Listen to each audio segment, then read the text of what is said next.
Hai semuanya, ketemu lagi dengan Ami dalam Ami Mengulas Buku. Dan di segmen ini kalian akan menemukan ulasan buku setiap hari Jumatnya. Nah, hari ini saya akan mengulas buku berjudul Dendeng Berani Tidak Disukai, karya Ichiro Kishimi dan Fumitake Koga. Seperti apa ulasannya? Saksikan terus ya.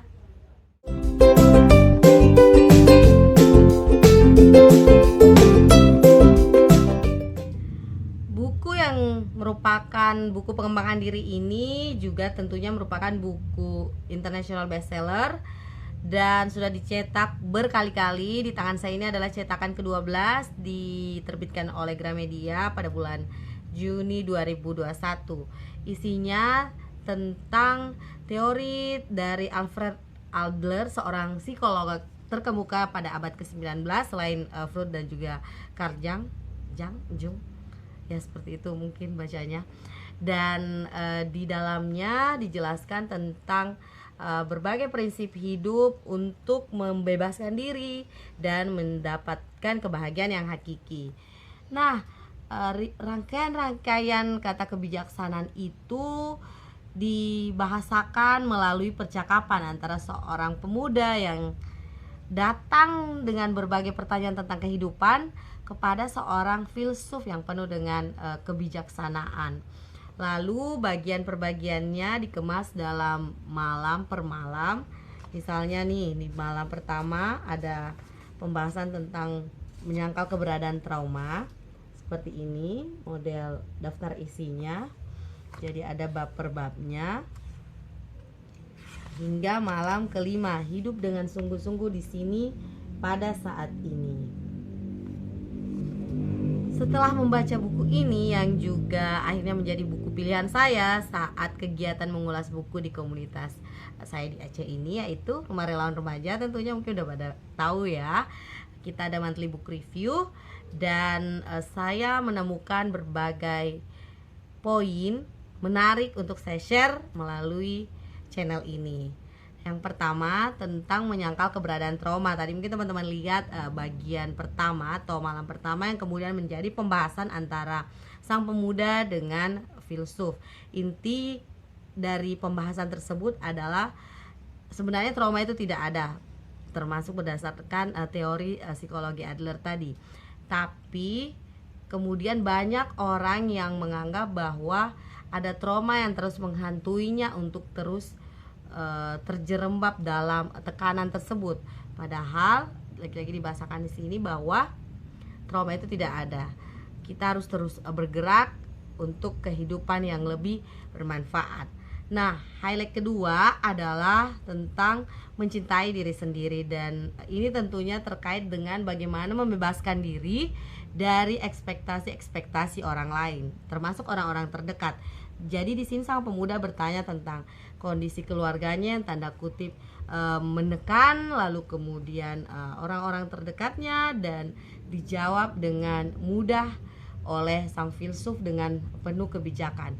Tapi dari setiap pertanyaan-pertanyaan dan jawaban-jawaban tersebut, dari setiap jawaban-jawaban tersebut, sang pemuda sangat tidak mudah menerimanya. Banyak sangkalan dan berdasarkan fenomena yang dialaminya dan juga yang terjadi di sekitarnya kini. Lalu poin yang ketiga adalah bagaimana mencintai diri sendiri. Mencintai diri sendiri ini kemudian menghadirkan sebuah kontribusi. Kontribusi inilah yang pada akhirnya dibahasakan di bab di buku ini adalah sumber kebahagiaan. Bagaimana kemudian kita berkontribusi untuk orang lain. Nah, sehingga dengan kontribusi-kontribusi yang kita berikan tersebut terbebas dari pandangan orang lain, dan itu yang membuat kita bahagia. Keempat adalah tentang peliknya kehidupan. Bagi sebagian orang sebenarnya bukan kehidupannya, tapi pikiran dari orang tersebut. Nah, pernah nggak sih kita mengalami pemikiran bahwa hidup ini tuh serba rumit? Itu juga yang dikemukakan oleh sang pemuda. Hidup serba pelik, berbagai kondisi buruk menghalangi, mendatangi, lalu kemudian tekanan-tekanan tadi, Tapi sebenarnya dibahasakan oleh filsuf, hidup itu tidak rumit, kamulah yang membuatnya rumit. Nah, poin yang kelima adalah tentang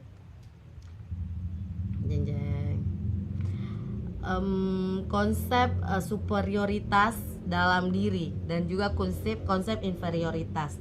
Nah, konsep superioritas di sini menganggap bahwa diri ini spesial, bahkan termasuk dengan pongah. Kadang ya kita menemukan orang dengan pongahnya menceritakan kedekatannya dengan orang-orang spesial atau orang-orang tertentu menurutnya untuk melambangkan bahwa saya ini spesial. Nah, konsep superioritas ini kemudian hadir karena ingin merasa dianggap. Lalu kalau kemudian kita tidak dianggap, kenapa emangnya? Kita nggak hidup ya. Kira-kira seperti itulah yang dibahasakan oleh sang filsuf. Lalu poin inferioritas tadi, bahwasanya terkadang kita merasa minder nih dengan diri sendiri. Padahal banyak hal dalam diri kita yang setidaknya tidak boleh menghadirkan konsep inferioritas tadi. Terus satu lagi yang terakhir mungkin highlightnya adalah bagaimana menjadi seseorang yang hadir secara penuh. Dengan hadir secara penuh sehingga bisa memberi semangat, dorongan untuk berkontribusi tadi, untuk memberi manfaat bagi orang lain. Dengan begitu kebahagiaan sejati akan didapatkan. Nah, kalau opini saya terkait buku ini, sebenarnya meskipun buku ini international bestseller, tapi ada banyak hal dalam buku ini, bukan hal baru lagi. Sering sekali menjadi diskusi panjang di sekretariat kita yang memang selalu membuat brainstorming tentang hidup sederhana. Bagaimana sebenarnya hidup di dunia yang sekarang serba materialis. Kita harusnya hidup yang sederhana, hidup yang tidak perlu berpikir ruwet, hidup yang perlu mementingkan orang lain, hidup yang perlu memberi manfaat buat orang lain. Sehingga banyak hal-hal yang tadi poin-poin penting yang saya bahasakan bukan hal baru dan terus-menerus kita pelajari. Yang menariknya adalah dan saya mau bahasakan juga bahwa tentu buku ini penuh dengan pelajaran tentang mencintai diri, tentang terbebas dari ekspektasi orang, tentang bagaimana membangun hubungan yang setara antara kamu dan dia. Meskipun kata orang lain bisa jadi tadi karena ada konsep superioritas ya, sehingga orang merasa lebih. Tapi kita yang sudah memahami teori-teori psikologi Adler ini, setelah membaca ini semoga bisa menjadi orang-orang yang memahami konsep kehidupan yang setara.